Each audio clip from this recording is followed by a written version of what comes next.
আসসালামু আলাইকুম ওয়া রাহমাতুল্লাহি ওয়া বারাকাতুহু। সম্মানিত শ্রোতাবিন্দু, এক মুসল্লি অসুস্থ হয়ে ডাক্তারের চিকিৎসা নিচ্ছেন। ডাক্তার বলতেছে আপনি চেয়ারে বসে নামাজ পড়বেন। অসুস্থ ব্যক্তি যখন মসজিদে নামাজ পড়তে আসলো, ইমাম সাহেব বলতেছে আপনি চেয়ারে বসে নামাজ হবে না, আপনি নিচে বসে নামাজ পড়বেন।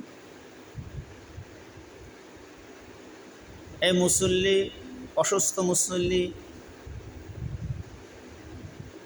ডাক্তারের পরামর্শ চেয়ারে বসে নামাজ পড়বেন,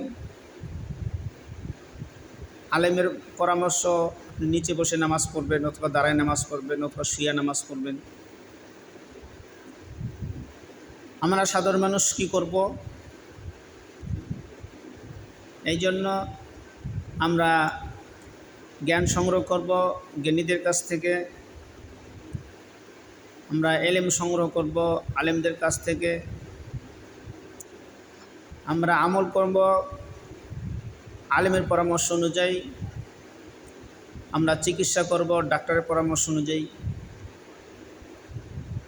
আমরা আমল যদি করি আলেমের পরামর্শ অনুযায়ী, তাহলে সেই আমলটা আল্লাহর দরবারে গ্রহণযোগ্য হবে, অন্যথায় বৃথা যাবে।